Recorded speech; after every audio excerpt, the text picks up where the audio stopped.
तो आप लोग मेरा बोर्ड पूरा देख पा रहे हैं ठीक से?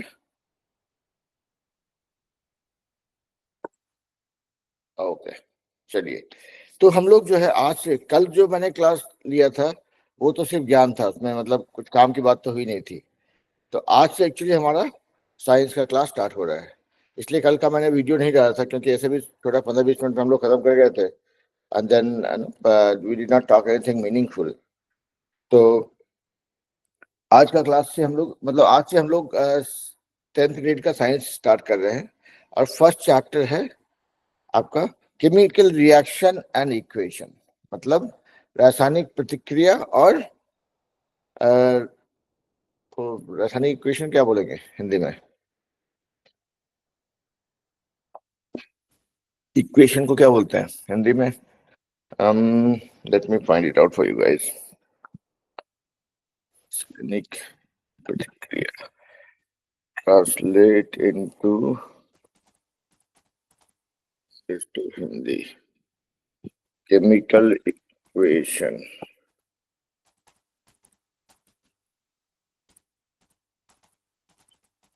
हाँ, समीकरण।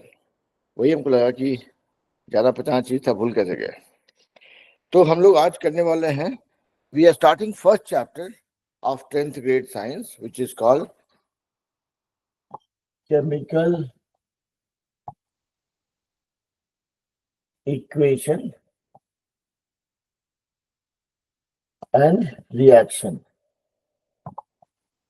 इसको हिंदी में कहेंगे रासायनिक प्रतिक्रिया और समीकरण। मतलब जब भी आप किसी केमिकल रिएक्शन को रिप्रेजेंट करते हैं एक इक्वेशन के फॉर्म में, आप बोलेंगे इक्वेशन क्या है? इक्वेशन वो है जहाँ पे आपको इक्वल टू दिखता है। मतलब मान लीजिए हम यहाँ पे बोलेंगे कि हाइड्रोजन और ऑक्सीजन, देखिए ये इसमें कुछ और भी चीज है, परमाणु और अणु के बारे में, वो हम लोग सीखेंगे बाद की क्लास में। अभी के लिए समझिए कि आपको हाइड्रोजन दिखाना है तो हाइड्रोजन हम लोग, वहां पर दो ऑप्शन है, हम लिखेंगे भाई हाइड्रोजन प्लस ऑक्सीजन।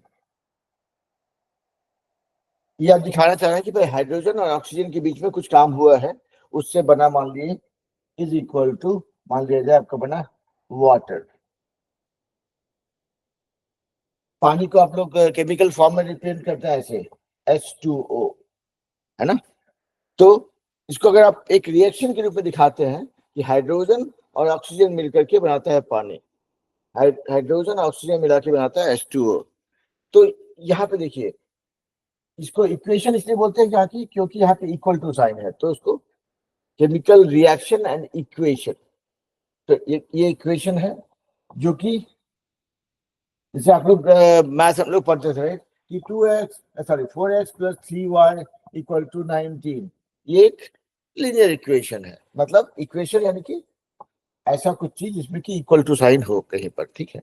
तो यहाँ पे जब हम लोग रासायनिक प्रतिक्रिया या केमिकल रिएक्शन को या लोग we are starting science of 10th grade starting today. So we are starting with the first chapter, which is chemical reaction and equation. ठीक है? So coming back to the point कि आपने सुन पाया लोग? देखिए यही का जमाना, if I say thumbs up, you will see something on the screen as well. Okay, so coming back to this one. Hello Anshu. Good morning sir. Good evening बेटा। तो ये क्लास जो है हम लोग का साइंस का क्लास है। आज से हम लोग 10th ग्रेड का साइंस स्टार्ट कर रहे हैं। तो पहला चैप्टर जिसकी पढ़ाई हम लोग करने वाले हैं अभी, that is called chemical reaction and equation. मतलब हिंदी में एक बोला जाए इसको तो रासायनिक प्रतिक्रिया और समीकरण। तो अब यहाँ पे सवाल ये है कि रासायनिक प्रतिक्रिया क्या होती है और उसमें हमारा ऑब्जर्वेशन क्या होता है, और जो हमारा ऑब्जर्वेशन होता है या जब किसी केमिकल रिएक्शन को रिप्रेजेंट करते हैं तो कैसे रिप्रेजेंट करते हैं, that is what we will learn in this chapter. Okay, तो चलिए स्टार्ट किया जाए। तो पहला तो ये समझते हैं कि बिल्डिंग ब्लॉक क्या है कि भाई केमिकल इक्वेशन की हम बात कर रहे हैं। अगर कोई भी इक्वेशन हो लाइफ में, चाहे वो केमिकल इक्वेशन हो, चाहे मैथमेटिकल इक्वेशन हो, लीनियर इक्वेशन हो, क्वाड्रेटिक इक्वेशन हो, जो भी हो, इक्वेशन अगर रहेगा तो बीच में एक इक्वल टू रहेगा ही रहेगा, तभी हम उसको इक्वेशन बोलेंगे। अगर कोई ऐसा बोलता है कि भाई हम लोग केमिकल इक्वेशन को रिप्रेजेंट कर रहे हैं, मान लिया जाए हीलियम प्लस अंगस नहीं किया था 2 टाइम्स हाइड्रोजन, उससे बनता है let's say helium hydride. I don't know कि ऐसा कुछ होता भी है कि नहीं, हम जस्ट मेकिंग इट अप। तो ऐसा अगर दिखाएं तो ये इक्वेशन नहीं है, हमको दिखाना पड़ेगा इक्वल टू साइन, तब लगे अच्छा ये एक केमिकल इक्वेशन को रिप्रेजेंट कर रहा है। केमिस्ट्री में हम लोग कभी कभी इक्वल टू के बदले में इसको ऐसे भी रिप्रेजेंट करते हैं, जो कि एक एरो, उसका ये मतलब है कि भाई ये कुछ चीज था, ये कुछ चीज था, मिलकर आपस में रिएक्शन किया और उससे आपका कुछ नया चीज बना। तो अगर केमिस्ट्री की भाषा में अगर देखा जाए, इसको बोलते हैं रिएक्टेंट्स, प्रतिकारक शायद से, और इसको बोलेंगे प्रोडक्ट, यानी कि हिंदी में क्या बोलते हैं प्रोडक्ट को, उत्पाद। तो ये सभी चीजें आपस में प्रतिक्रिया करके कुछ बना रही हैं, और ये सही इक्वेशन नहीं है, हम जस्ट ऑन द फ्लाई कुछ कुछ तो डिपेंड करने की कोशिश कर रहे हैं। तो मेरा कहना यह है कि केमिकल इक्वेशन की जब हम बात करेंगे तो उसमें इक्वल टू होना चाहिए। केमिस्ट्री में थोड़ा सा फ्लेक्सिबिलिटी रहता है कि इक्वल टू के बदले एक एरो साइन से भी काम चल जाता है, क्योंकि एरो साइन से आपका ये दर्शाता है कि भाई कुछ कुछ चीजें आपस में प्रतिक्रिया करके रिएक्शन करके कुछ प्रोडक्ट बनाती हैं। तो ये दिखाता है कि इधर से ये दो चीजें मिल करके ये बन रहा है। तो रिप्रेजेंटेशन थोड़ा अलग हो सकता है, but even if whether you see an equal to sign और दिस एरो, दोनों ही केस में ये आपका केमिकल रिएक्शन को रिप्रेजेंट कर रहा होता है। तो ये तो सिर्फ बिल्डिंग ब्लॉक है भाई, इक्वेशन क्या है और उसको दिखाते कैसे हैं। तो समरी ये है कि जब भी आप कोई केमिकल रिएक्शन की बात करते हैं, जब भी कोई केमिकल रिएक्शन होता है, तो उसमें कुछ चीजें आपस में, मान लिया जाए कि कार्बन, कोयले को आप जलाते हैं, ठीक है, ऑक्सीजन के प्रेजेंस में, मतलब ऑक्सीजन ने थोड़ा सा अपने हीट, हल्का सा हीट दिया थोड़ा सा, ताकि ऐसा तो है नहीं कि कोयला ऑक्सीजन के कांटेक्ट में आते जलने लग जाता है। तो मान लिया हल्का सा अपने हीट दिया, कुछ कभी कभी केरोसिन ऑयल डाल के आप थोड़ा सा उसको आग जलाने की कोशिश करते हैं, उसके बाद से वो जल पड़ता है और उससे बनाता है क्या, आपको दिखता है सिर्फ कार्बन डाइऑक्साइड या कार्बन मोनोऑक्साइड, और साथ ही में बहुत सारा हीट। मतलब जब कोयला जलाते हैं, आप लोग पता नहीं देख पाए कि नहीं देख पाए, लेकिन मेरे बचपन में होता था कि भाई हम लोग हमारे यहाँ खाना बनाने के लिए कोयले का चूल्हा होता था, जहाँ पे कोयले को जलाते थे। Obviously you can not keep it covered, मतलब उसको ऑक्सीजन के संपर्क में आना चाहिए तभी वो जलता है, और थोड़ा सा हीट, मतलब नहीं था केरोसिन ऑयल डाल के या कुछ कागज लकड़ी का बुरादा कुछ डाल के नीचे में उसको आग लगाते थे ताकि कोयला जल पड़े, और जलने के बाद फिर वो बहुत सारा धुआं निकलता था, जो कि आपको कार्बन डाइऑक्साइड या कार्बन मोनोऑक्साइड बोलते हैं, और साथ में बहुत सारा हीट निकलता था। इसी हीट पे हमारी रोटी पकती थी, सब्जी बनता था, चावल बनता था, दाल भी बनता था, है ना। तो ये तो एक एक सिर्फ रिलेट करने का चीज है कि भाई आप कुछ चीजों को आपस में मिलाते हैं, लड़ाते झगड़ाते हैं, यानी कि उनके बीच में रिएक्शन कराते हैं, राइट, और थोड़ी सी ऊर्जा उसमें देते हैं, थोड़ा सा आग जलाते हैं, उसको मिला करके कुछ प्रोडक्ट बनता है, रिएक्टेंट, और यहाँ पे बनता है प्रोडक्ट। प्रोडक्ट एक भी बन सकता है, दो चीजें बन सकती है, आज भी बन सकता है, उसके बारे में हमको टेंशन लेने की जरूरत नहीं है अभी। लेकिन जब भी कभी हम केमिकल रिएक्शन की बात करते हैं, तो उसमें होता है कुछ चीजें आपस में प्रतिक्रिया करती है और उससे कुछ बनता है। तो जो जो चीज आपस में प्रतिक्रिया करती है, जो चीज आपस में इंटरेक्ट करती है, उनको बोलते हैं रिएक्टेंट्स, और जो बनता है उसको बोलते हैं प्रोडक्ट। ये बेसिक बेसिक डेफिनेशन है। तब चलिए थोड़ा सा इसको थोड़ा सा और डीप में जाते हैं कि हम लोग आपस, मान लिया जाए हम लोग आपस में देखते हैं कि नॉट आपस में देखते हैं, मतलब हम लोग अपने आसपास में क्या ऑब्जर्व करते हैं, या अगर साइंस की भाषा में समझा जाए तो दो तरह की चीजों को हम लोग मोस्टली नोटिस करते हैं। एक तो बोलते हैं कि फिजिकल रिएक्शन, मान लिया जाए कि मेरा और चलिए मेरे किसी दोस्त के साथ में लड़ाई हो रहा है, या हम लोग पंजा लड़ा रहे हैं, एक रिएक्शन हो रहा है, कुछ कुछ तो कार्यक्रम चल रहा है उधर, कुश्ती कर रहे हैं मान लिया जाए, कुश्ती खत्म होता है, उसके बाद में मैं और मेरे दोस्त दोनों ठीक ठाक हालत में रहते हैं, अनलेस हम लोग किसी एक दूसरे का टांग तोड़ दें या फिर वैसा कुछ हो जाए, दुर्घटना कुछ हो जाए, तो उसके बाद में वो जो भी रिएक्शन होना होता है उससे कुछ कुछ काम होता है, एंड देन नथिंग चेंजेस। या फिर मान लिया जाए कि आप कहीं पे एक एक मान लिया एक कार्ट रखा हुआ है, ठीक है, एक कार्ट है, इसमें चक्के लगे हुए हैं, ठीक है, इसको मान लिया जाए कि मैंने धक्का दिया या आप में से किसी ने धक्का दिया, ये कार्ट यहाँ से मूव हो करके कार्ट यहाँ तक आ गया, ठीक है। यहाँ पे क्या हो रहा है कि कोई इंसान या कोई जानवर जो भी है, इसको इसके ऊपर कुछ फोर्स लगा रहा है, वो अपनी जगह से मूव होके कहीं और चला गया। यहाँ पे एक एक्शन हुआ जो कि it was more of a physical reaction, मतलब फिजिकल एक्शन था जहाँ पे कि चीजें एक जैसे दूसरे मूव हो गई, लेकिन ऐसा नहीं कि कार का शेप चेंज हो गया या कार की चीज होकर के रेलगाड़ी बन गया है? लेकिन जब आप केमिकल रिएक्शन की बात करेंगे तो आप देखेंगे कि कुछ चीज, ये चीज आपस में प्रतिक्रिया करती हैं, उससे कुछ नया कुछ बनता है, मतलब या तो उसका शेप चेंज हो जाएगा या उसका पूरा कॉम्पोजिशन चेंज हो जाएगा। हम लोग उसके बारे में और डिटेल में बात करेंगे, लेकिन यहाँ पे देखिए कि कार्बन था, ऑक्सीजन था, क्या बन गया, इसको कार्बन या ऑक्सीजन नहीं बोलते, इसको कार्बन डाइऑक्साइड बोलते हैं, इसको क्या बोलते हैं, कार्बन मोनोऑक्साइड बोलते हैं। तो बेसिकली कहना यह है कि जब जब कभी भी केमिकल रिएक्शन होता है तो उसमें जो अमाउंट ऑफ चेंज होता है that is much more compare to what change you observe in case of physical reaction, ठीक है। तो फिजिकल रिएक्शन में मोस्टली चीजें अपने रूप को चेंज नहीं करते, मतलब फिजिकली ऐसा नहीं है। देखिए मान लिया कोई एक्सीडेंट हो गया अगर, तो एक एक गाड़ी जाके किसी एक रखे हुए चीज से टकरा गई, हो सकता है कि वो डैमेज हो जाए, उसका शेप बिगड़ जाए, लेकिन वो दूसरा चीज नहीं बन जाता है। ऐसा नहीं होता कि गाड़ी आई टकराई, इंसान से टकराई, इंसान खरगोश बन गया, राइट, ऐसा नहीं होता है। लेकिन जब केमिकल रिएक्शन की बात करेंगे तो then you will see things change, its shape, its composition, even its properties also. हम लोग इस बारे में ज्यादा डिटेल में बात करेंगे। तो चलिए कुछ एग्जांपल लेते हैं, कुछ कुछ चीजों को हम लोग नोटिस करते हैं।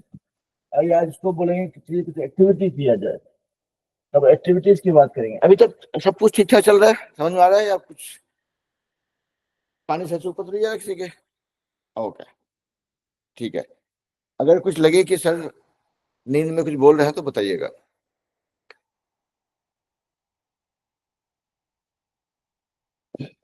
अब चलिए, अभी दिवाली में बहुत टाइम है, लेकिन फिर भी दिवाली को याद करते हैं।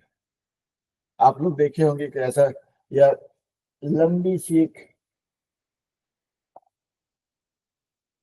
लंबा सा फीता होता है जिसको दिवाली हम लोग जलाते हैं कि भाई यहाँ पे आपने थोड़ा सा आग लगाया इसमें, और इसके बाद फिर पूरा स्पार्क करते हुए जलने लग जाता है। इसको बोलते हैं मैग्नीशियम का फीता, जो दिवाली में हम लोग जो बच्चों के लिए फुलझड़ी के जैसा ही होता है, बट थोड़ा सा पतला सा धागे जैसा होता है, और उसको आप जलाते हैं, बड़ा बड़ा इंटरेस्टिंग सा लाइट से निकल रहा होता है और जलते जाता है। साथ में देखेंगे कुछ तो बुरादा सा गिरता जाता है उसका, है ना। बहुत सारा मैग्नीशियम और फीता जलाएंगे अगर तो देखिए कि नीचे जमीन के ऊपर व्हाइट व्हाइट सा पाउडर सा कुछ गिरा रहता है। तो ये जो फीता होता है इसको बोलते हैं मैग्नीशियम रिबन, मैग्नीशियम का फीता। मैग्नीशियम को केमिकल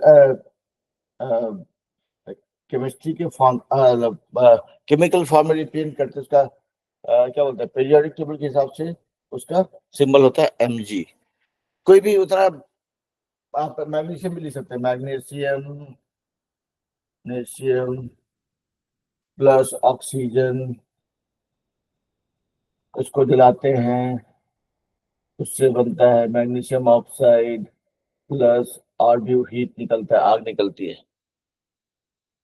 ऐसा लिखेंगे, लिख सकते हैं, या लिख सकते हैं मैग्नीशियम और ऑक्सीजन आपस में प्रतिक्रिया करता है, थोड़ा सा हीट दिया जाता है, उसको आग जलाई जाती है, उससे बनता है मैग्नीशियम ऑक्साइड प्लस बहुत सारा हीट, जो आग निकल रही होती है।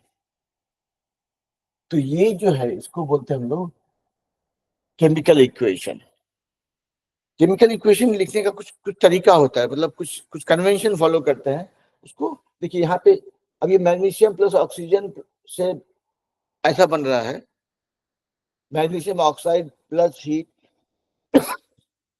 ये बहुत सी कहानी ऐसा लग रहा है, इसको याद रखने में आप भूल भी सकते हैं। तो जो केमिस्ट्री के जो विद्वान लोग थे उन्होंने कहा कि नहीं, उसको शॉर्ट फॉर्म में रिप्रेजेंट कर सकते हैं। हर एक हर एक एलिमेंट को, हर एक पदार्थ को उन्होंने एक केमिकल नेम दिया, जो हम लोगों ने पिछले क्लास में पढ़ा होगा, राइट? कि भाई शॉर्ट फॉर्म में मैग्नीशियम, Mg मतलब मैग्नीशियम, उसका बहुत सारा केमिकल प्रॉपर्टी के बारे में हम लोग सीखेंगे। पीरियोडिक टेबल क्या होता है, उसके अंदर उसका कॉम्बिनेशन क्या होता है, उस बारे में हम लोग डिटेल में जाएंगे। मतलब अभी के लिए समझिए कि हर एक पदार्थ को एक शॉर्ट फॉर्म में, एक केमिकल फॉर्म में रिप्रेजेंट करने का तरीका दिया गया, ताकि वो आसानी से उसको हम लोग सीख सकें, उसको याद रख सकें। अब हाइड्रोजन, हाइड्रोजन और ऑक्सीजन से बन जाता है, मिलाने पे पानी बन जाता है। इतना सिंपल इजी दिखने वाला चीज है। हमको सिर्फ जानना कि भाई अगर H है मतलब H2 है तो हाइड्रोजन, O2 है तो ऑक्सीजन। और ये सब जो सिंबल दिया गया हर एक पदार्थ को, दैट वाज मेड श्योर कि ऐसा नहीं कि कॉपर, कॉपर को का फॉर्मूला आपको दिया गया कि Fe, नहीं, ऐसा नहीं है। जन मोस्टली पहला जो कैरेक्टर है उसको ध्यान रख करके ही उसका शॉर्ट फॉर्म दिया गया, इसलिए कॉपर का जो फॉर्मूला था वो दिया गया Cu। तो मतलब पहला रिलेटेड है, मोस्टली उसका नाम का पहला कैरेक्टर को यूज करके बनाया गया, ताकि आप उसको रिलेट कर पाए। Mg देखेंगे तो मैग्नीशियम, मिलता जुलता रहेगा, तो आसान रहेगा उसको समझने के लिए। तो एनीवेज अभी के लिए हम लोग ये करना चाह रहे हैं कि भाई हमने पहला पहला काम, पहला ऑब्जर्वेशन या एक्टिविटी हम क्या कर रहे थे, हमने एक मैग्नीशियम का फीता लिया। हम लोग जो देखते हैं दिवाली में, मैग्नीशियम को ऐसी जगह में रखा जहां पे ऑक्सीजन है, मतलब ऐसा जहाँ पे आपको, हमारे आसपास चारों तरफ ऑक्सीजन है, राइट? लेकिन मान लीजिए आप ऐसी जगह में अगर इसको ले जाएंगे मैग्नीशियम को जहाँ पे कि ऑक्सीजन बिल्कुल नहीं है, मतलब मान लीजिए आपने एक लेबोरेटरी में या कहीं पे सिमुलेट किया, एक बीकर में या किसी एक बर्तन में रख दिया उसको, मान लिया जाए ऐसा बीकर, ऐसा बीकर लिया, इसके अंदर मैग्नीशियम को डाल दिया, और आपने यू मेड श्योर इसके ऊपर ऐसा लगा करके सारा ऑक्सीजन इसका आपने खींच लिया है, ठीक है, सिर्फ मैग्नीशियम और फीता रखा हुआ है। यहाँ पे इसको आग लगाएंगे अगर, तो कुछ नहीं होगा। इसको जलने के लिए ऑक्सीजन चाहिए होता है, कोई भी चीज को जलने के लिए। आप देखेंगे कि मतलब अगर ऑक्सीजन है, खुला जगह है जहाँ पे कि हवा चल रही है, या जहाँ पे आपको पता है कि वहां पे ऑक्सीजन है, जहाँ पे आप सांस ले पा रहे हैं, वैसी जगह पे मान लीजिए कि ऑक्सीजन है ही है, नहीं रहेगा तो दिक्कत हो जाएगी। तो यहाँ पे अगर देखा जाए इस एक्टिविटी में कि भाई दिवाली में जब चला रहे होते हैं तो मैग्नीशियम के फीते को जलता है और कुछ बुरादा सा निकलता है, व्हाइट कलर का, देखेंगे पाउडर जैसा, नीचे गिरता है जमीन पे, ठीक है। एक ये प्रतिक्रिया हो रहा है जो आप लोग हम लोग दिवाली में हर साल ऑब्जर्व करते हैं। चलिए मान लीजिए दूसरा सिचुएशन देखते हैं कि भाई आपने अ, एक लिक्विड लिया। अभी आप लोग कहेंगे सर कहाँ जा रहे हैं आप, लेड नाइट्रेट। सर अभी तक तो ठीक चल रहा था मामला, कहाँ भारी भरकम चीज यहाँ पे डाल दिया। अभी कुछ समझिए नहीं, मत समझिए। एक केमिकल, एक केमिकल है, इसका नाम है लेड नाइट्रेट, ठीक है। उसके ऊपर में मान लिया जाए उसका सॉल्यूशन है, मतलब एक लिक्विड, आपको लेबोरेटरी में जाएंगे वहां पे लेड नाइट्रेट मिलता है, उसको लिया आपने, उसके साथ में हमने पोटासियम आयोडाइड, आयोडाइड, और ये सब चीज लोग डराने के लिए नहीं है। समझिए ये दो तीन सिचुएशन की बात कर रहे हैं हम लोग, और जब हम लोग जितना आगे पढ़ेंगे उतना और सीखेंगे, तो इसलिए अगर थोड़ा घबराहट हो रहा हो तो घबराने की जरूरत नहीं है, इट्स ओके। कि भाई समझिए लैब में गए, वहां पे एक बर्तन में कुछ, एक बीकर में रखा हुआ था, उसका नाम था लेड नाइट्रेट। तो वो लिया आपने, और एक दूसरा बर्तन में या बीकर में पोटेशियम आयोडाइड रखा हुआ था, दो सॉल्यूशन था, उसको लेके आपने मिला दिया, थोड़ा थोड़ा मिला दिया, ठीक है। मान लीजिए ऐसा आपने कुछ टेस्ट ट्यूब लिया, इसमें थोड़ा सा लेड नाइट्रेट डाला जो इस तरह का दिखता है, और मान लिया जाए कि आपने थोड़ा सा पोटासियम आयोडाइड को लिया, वो भी इसमें थोड़ा डाल दिया। बड़ा मजा आता है खेलने में।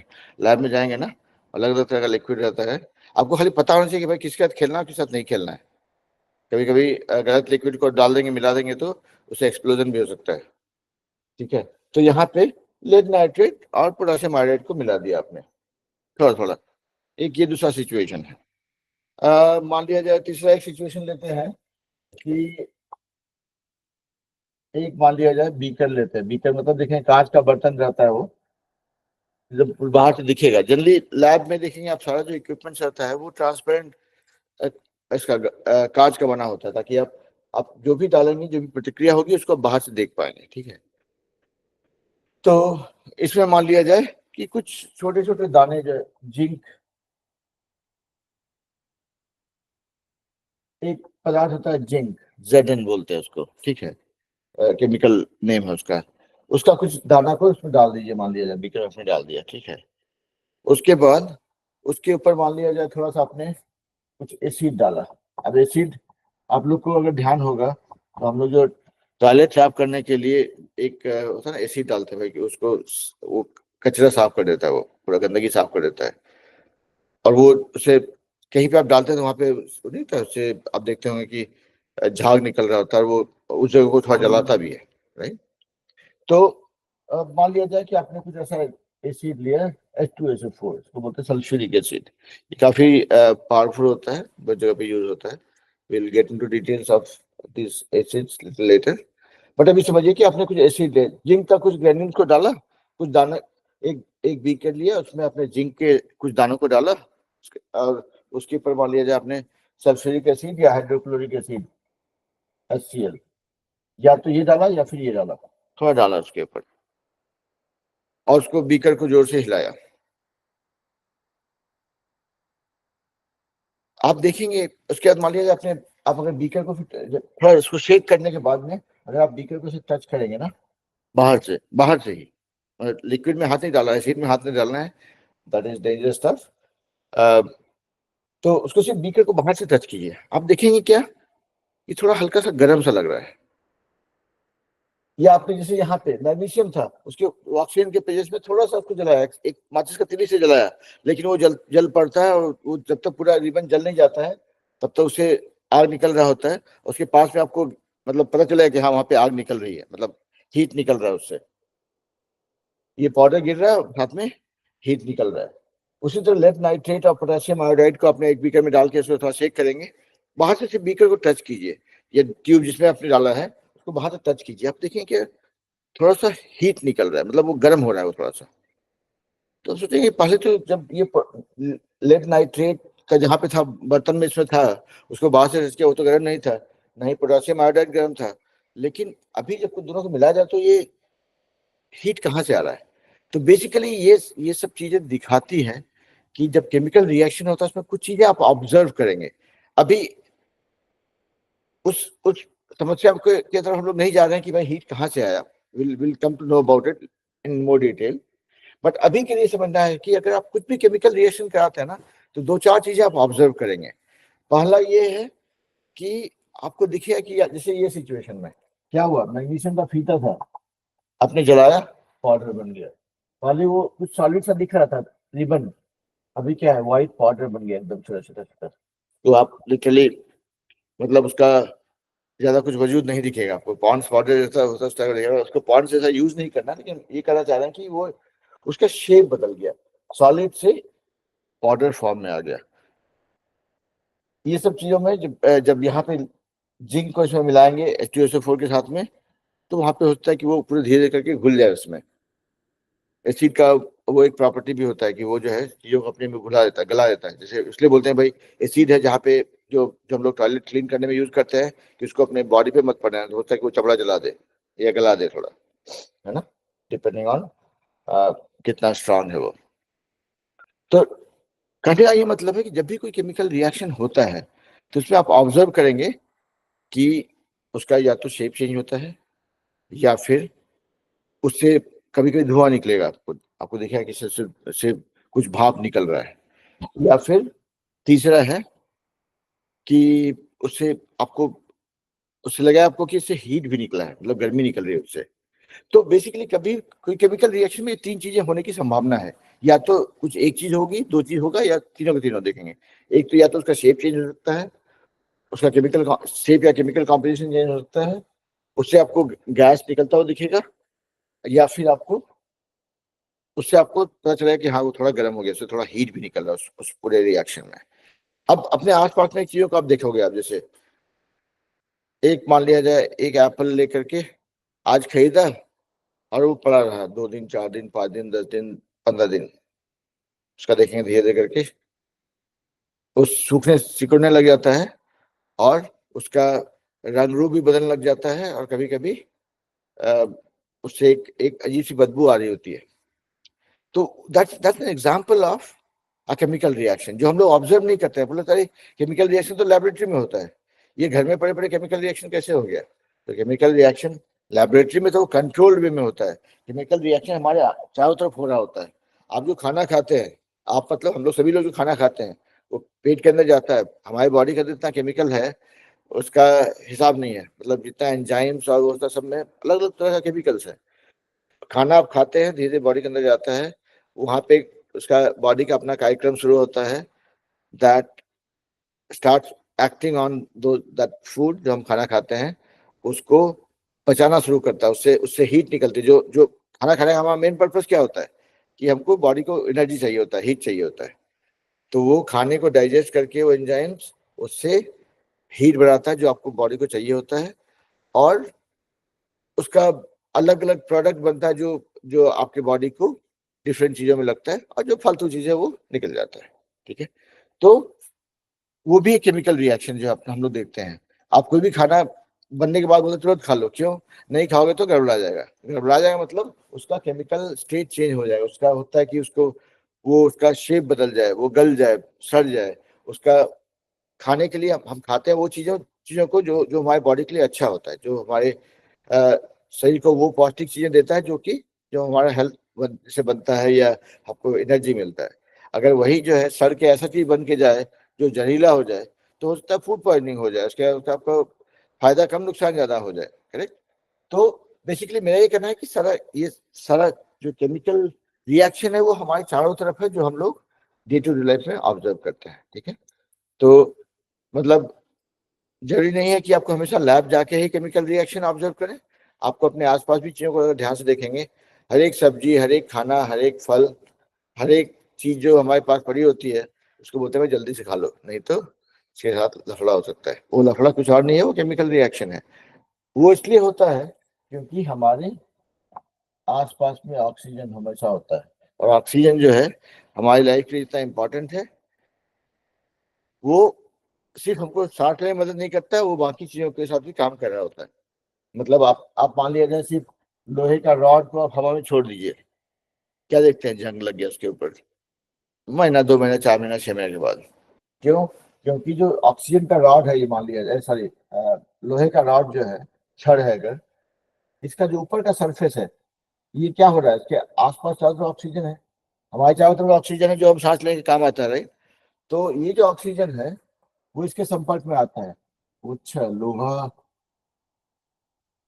लोहा के साथ में ऑक्सीजन जो है कांटेक्ट में आया, और हीट तो हमारे चारों तरफ है ही, धूप मतलब सन से हमको हीट मिल रहा होता है, तो थोड़ा हीट भी मिला, ये लोग आपस में भिड़ गए, हल्का सा हीट भी मिल रहा है, ऑक्सीजन भी है, धीरे होगा, एसिडिटी तुरंत हो जाए, धीरे होता होता क्या बन जाता है?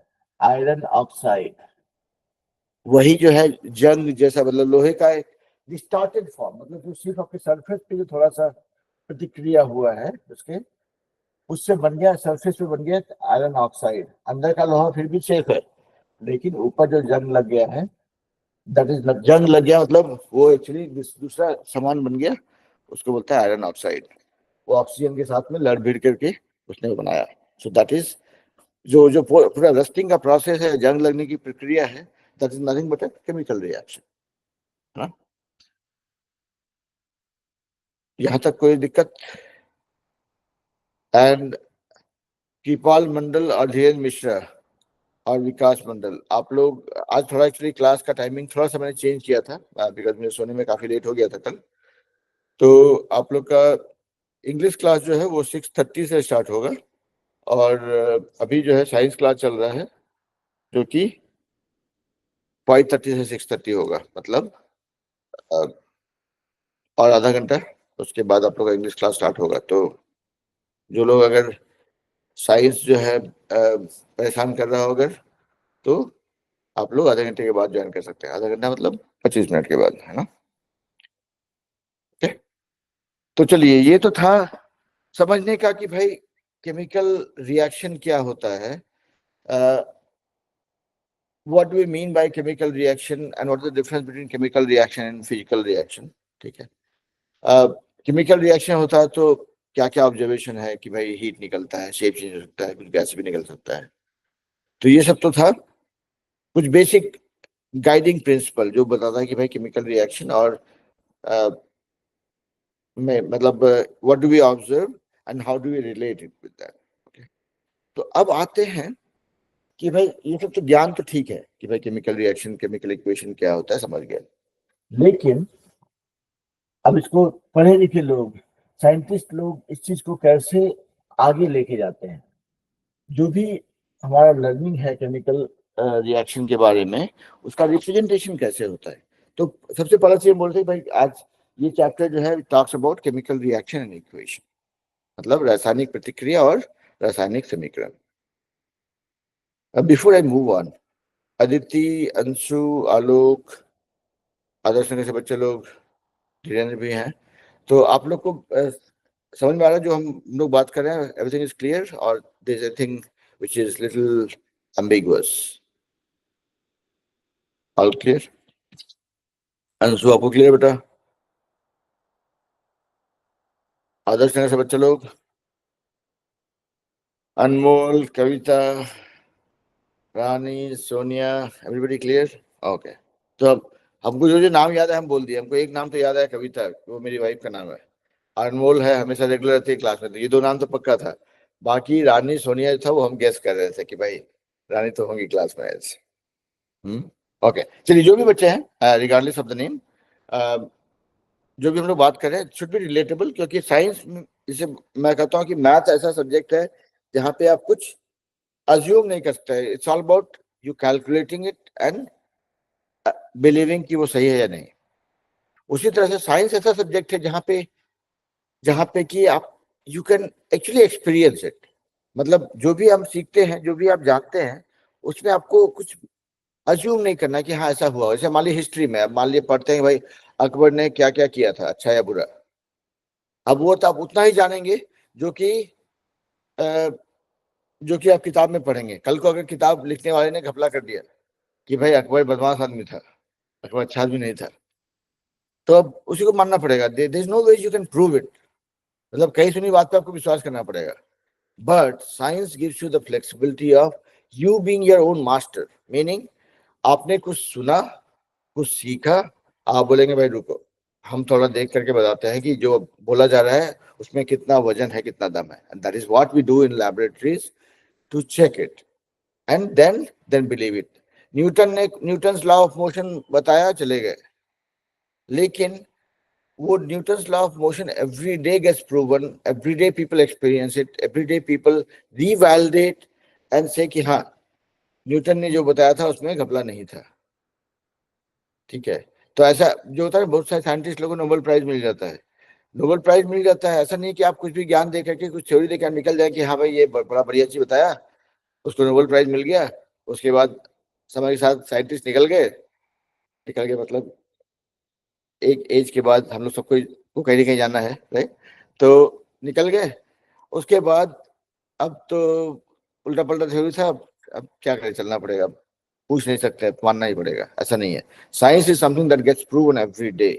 And so that's one of the reasons why science, मतलब physics, chemistry, math, even biology, science और मैथ ऐसा सब्जेक्ट है जो बचपन से मेरा फेवरेट रहा है। कारण यह है कि यहाँ पे किसी की कहीं सुनी बात पर विश्वास नहीं करना होता है। You can always prove your own thing, you can decode and figure out कि जो आपको कहा जा रहा है उसमें कितनी सच्चाई है। अगर कोई झूठ बोल रहा है तो भाई बाहर में जाओ, नहीं चाहिए।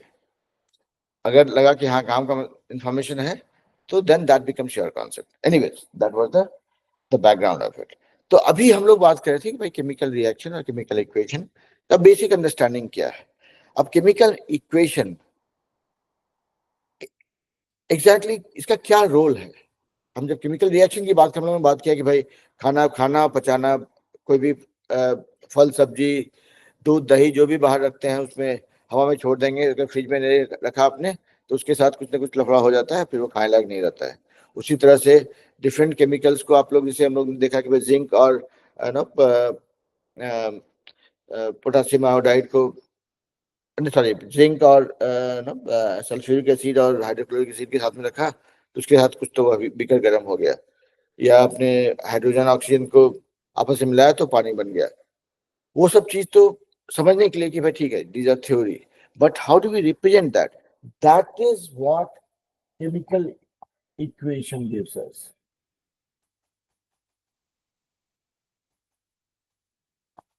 रासायनिक समीकरण आपको वो सुविधा देता है कि भाई आपने जो भी केमिकल रिएक्शन की बात करनी है उसको कैसे आप शॉर्ट एंड क्रिस्प फॉर्म में, मतलब आसान तरीके में। अब देखिए एक सिंपल सा एग्जांपल है, हाइड्रोजन एच, एच जो है सिंबल है हाइड्रोजन का, ओ सिंबल है ऑक्सीजन का। यहाँ पे हम एक एक अणु की बात कर रहे हैं, इसको बोलते हैं मॉलिक्यूल। मॉलिक्यूल और एटम की बात हम लोग करेंगे आगे के चैप्टर्स में। अभी के लिए समझ लीजिए कि भाई हाइड्रोजन को हम ऐसे ऐसा नहीं बोलेंगे हाइड्रोजन और ऑक्सीजन मिला के बन गया वाटर। आप हमेशा उसको एक एक ऐसे फॉर्म में रखते हैं जिसको कि आप इंडिविजुअली सोच सकें, that is what is called molecule. तो अभी के लिए उस डेफिनेशन में नहीं जाते हैं, हम लोग जाएंगे इसमें डिटेल में आगे के चैप्टर्स में। बट अभी के लिए सिर्फ इतना समझना है कि देखिए आप, ये एक सिचुएशन ये है और दूसरा सिचुएशन है,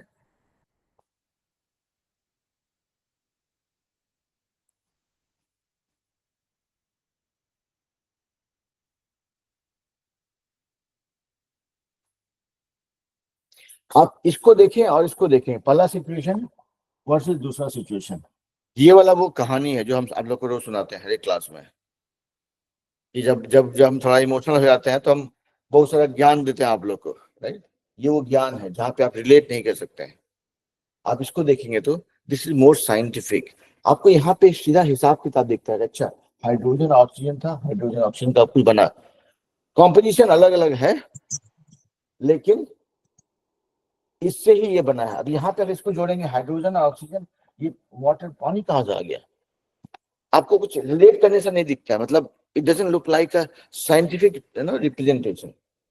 जबकि ये सही है, ये पूरी कहानी सही है कि भाई हाइड्रोजन ऑक्सीजन मिला के पानी बनता है, लेकिन ये जो स्टोरी है this doesn't fit in the science context.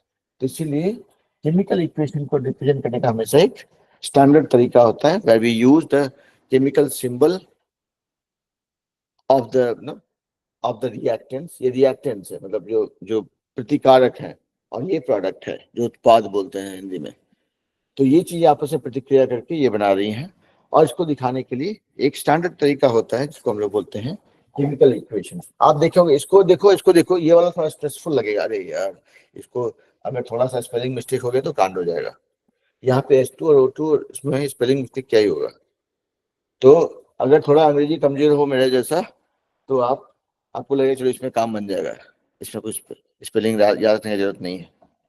और that is the most scientific way of representing a chemical reaction, that is called chemical equation। यहाँ तक ठीक है मामला। आई नो कि कुछ इंग्लिश क्लास वाले बच्चे ज्वाइन किए हैं, वो लोग सोच रहे हैं कहाँ फंस गया आज। इंग्लिश क्लास में जो है केमिकल इक्वेशन समझाया जा रहा है, तो कारण ये है कि हम लोग आधा घंटा लेट स्टार्ट किए हैं आज साइंस क्लास, क्योंकि मुझे थोड़ा लेट लेट हो गया था सोने में। तो इसीलिए we will start English class in probably another 15 minutes, ठीक है। तब तक जो है अगर इंग्लिश क्लास के लिए ही ज्वाइन किए हैं तो 15 मिनट के बाद ज्वाइन कीजिए, और नहीं अगर मजा आ रहा हो साइंस क्लास में तो रहिए, फिर सुनिए सुनिए कहानी फिर, है ना। तो ये था कि भाई केमिकल इक्वेशन एक लाइन में अगर कहा जाए तो chemical equation gives you the ability to represent the chemical reaction in a short and crisp form. मतलब सीधे, आसान और तर्कसंगत तरीके से आप केमिकल रिएक्शन को यहाँ पे रिप्रेजेंट कर सकते हैं। तो अब मामला ये है कि सोचेंगे कि सर ये क्या कुछ भी लिख देंगे हो जाएगा काम? हर एक चीज का मतलब, अगर आप मान लिया जाए कैल्शियम की बात करें तो कैल्शियम ऐसे लिखते हैं Ca। हाइड्रोजन की बात कर रहे हैं अगर, तो आप तो H नहीं लिख सकते, आप उसको H2 लिखते हैं हमेशा।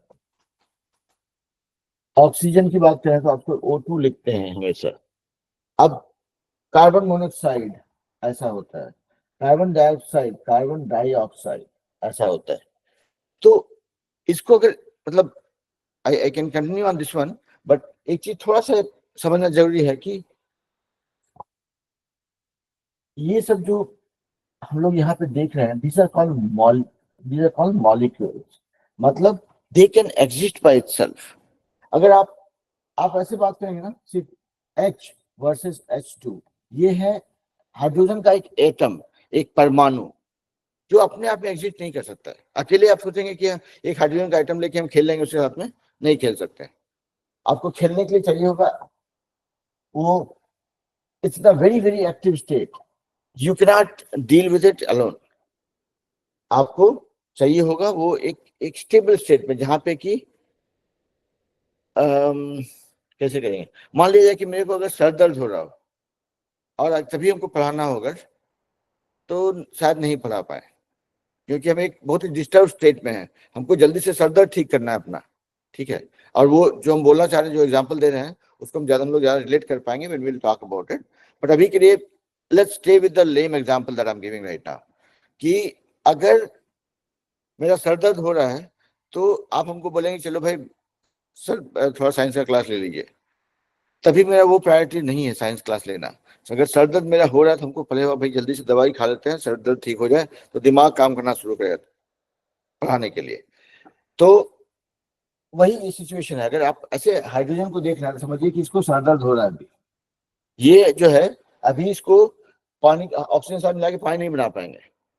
ये बोलता है कि भाई पहले हमको मेरा सर दर्द ठीक करो, फिर हम लोग बात करेंगे। इसका सर दर्द ठीक करने का एक ही उपाय है कि इसको, मतलब अकेला हो गया था, उसको एक और बंधु चाहिए था अपने जैसा, इसको मिला करके वो एक स्टेबल स्टेट में आएगा, अपना सर दर्द ठीक कर सके।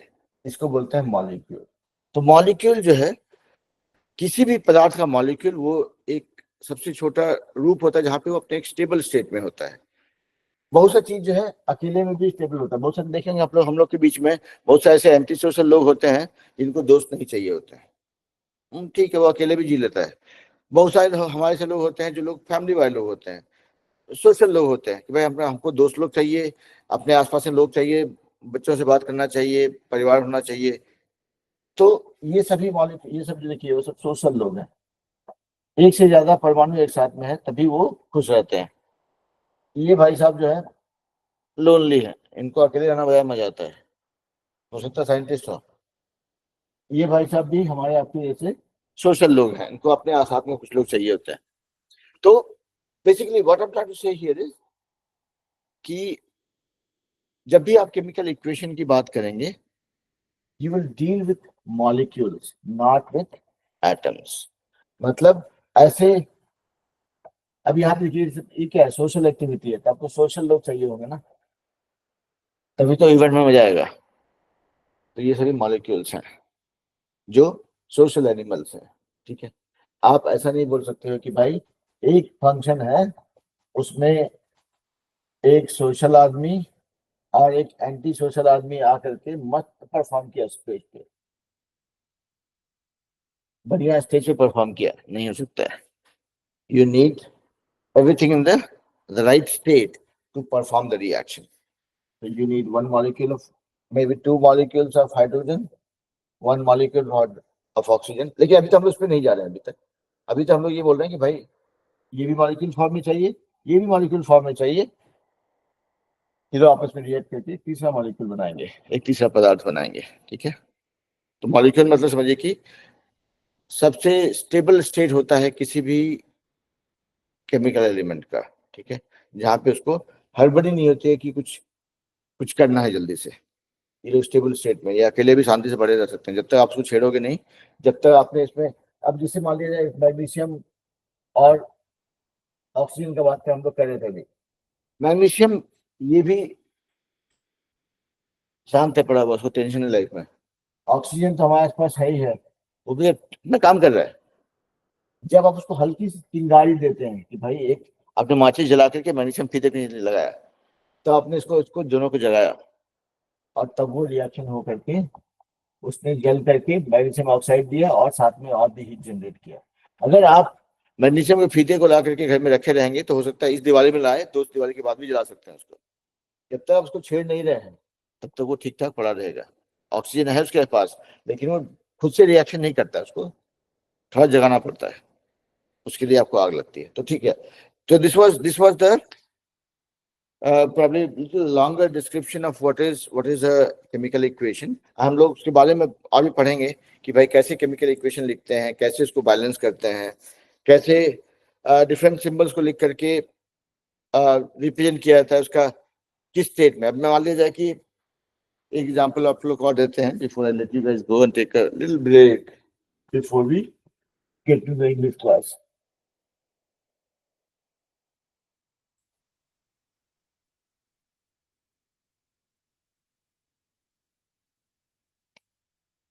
आलोक ने कुछ बोला, देखता हूँ क्या बोला। What is the difference between molecules and compounds? आएंगे हम लोग। Let's take it step by step and then we will come to the thing। तो अब मतलब सिंपल डेफिनेशन कंपाउंड, एक मॉलिक्यूल जो है, अगर मैं इसको बोल रहा हूँ मॉलिक्यूल, गैस में सिर्फ हाइड्रोजन हाइड्रोजन के दो एटम्स हैं, दो परमाणु मिलकर के बनाते हैं। लेकिन जब आप मान लिया जाए दो अलग अलग तरह की चीजों को मिलाते हैं, compound is nothing but another lame analogy of a mixture, जहां पे आप दो चीजों को मिला करके कुछ तीसरा चीज बना रहे हैं। तो जब अलग अलग तरह के परमाणु आपस में कुछ संख्या में मिलते हैं और कुछ तीसरा चीज बनाते हैं जो मिक्सचर है, that is the compound. Okay, तो अभी सिंपल रिप्रेजेंटेशन और डिफरेंसेस, आपके एक मॉलिक्यूल में मोस्टली एक ही तरह के एटम्स हैं, उनका एक मॉलिक्यूल है। अगर आप कंपाउंड की बात करेंगे तो आप अलग अलग चीजों को मिला के कर रहे हैं, ठीक है। तो that is a very basic definition. हम लोग उसके डिटेल में और जाएंगे and then we will keep on decoding things. अगर कुछ अलग डेफिनेशन होगा तो that also will come across. अभी के लिए let's not worry about it, but what I was trying to come back towards the chemical equation part that we are trying to learn right now. उसमें है कि भाई आप जब किसी केमिकल इक्वेशन की बात करते हैं, हम लोग, चलिए यहाँ पर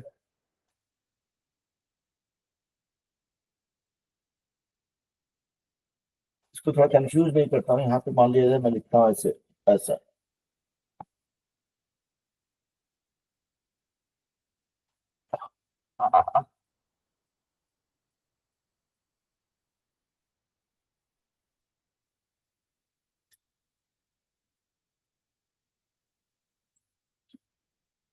मान लिया जाए थोड़ा सा यहाँ पे कुछ और भी दिखाते हैं। जब आप इसको इसको इक्वेशन के रूप में देखते हैं तो आप देखेंगे क्या कि भाई हाइड्रोजन के मॉलिक्यूल्स और ऑक्सीजन के मॉलिक्यूल्स आपस में कुछ रिएक्शन करके वाटर बनाते हैं। देखिए जी जो है, जी रिप्रेजेंट्स ये गैस फॉर्म में है, हाइड्रोजन भी गैस फॉर्म में था, ऑक्सीजन भी गैस फॉर्म में था, कुछ कांडुअन के साथ में कुछ रिएक्शन हुआ, बन गया लिक्विड। तो जब आप केमिकल इक्वेशन की बात करते हैं ना, तो उसमें आप देखोगे कि आप you talk about the elements और द रिएक्टेंट्स, जो आपस में जो उनका क्या फिजिकल स्टेट है, उनके साथ में क्या ट्रीटमेंट होता है, या क्या हीट मिलता है, हीट दिया जाता है, देन उससे क्या बनता है, उसका फिजिकल स्टेट क्या है, और उसके अलावा क्या एक्स्ट्रा प्रोड्यूस होता है, मान लीजिए अगर ऐसा सिचुएशन है तो, ठीक है। So any chemical equation will represent कितने आपके रिएक्टेंट्स हैं, उनके नंबर ऑफ एटम्स, उनके नंबर ऑफ मॉलिक्यूल्स कितने हैं, और उनमें क्या क्या उनका फिजिकल स्टेट क्या है, उनको क्या एक्स्ट्रा इंग्रेडिएंट चाहिए रिएक्शन के लिए, उसके क्या बनता है, जो बन रहा प्रोडक्ट उसका उसका फिजिकल स्टेट क्या है, उसके अलावा एक्स्ट्रा क्या मिल रहा है, ठीक है। तो these things will be represented in the chemical equation. हम लोग कल अगले क्लास में what we will do is we will look at how do we balance chemical equation, what are the different steps involved. उसके बाद we'll talk about what are different types of chemical reactions और उनका वो type जो है उसका definition का कारण क्या है, किसको एक्सोथर्मिक रिएक्शन बोलते हैं, किसको डिफरेंट फॉर्म से रिप्रेजेंट करते हैं, we'll talk about all that.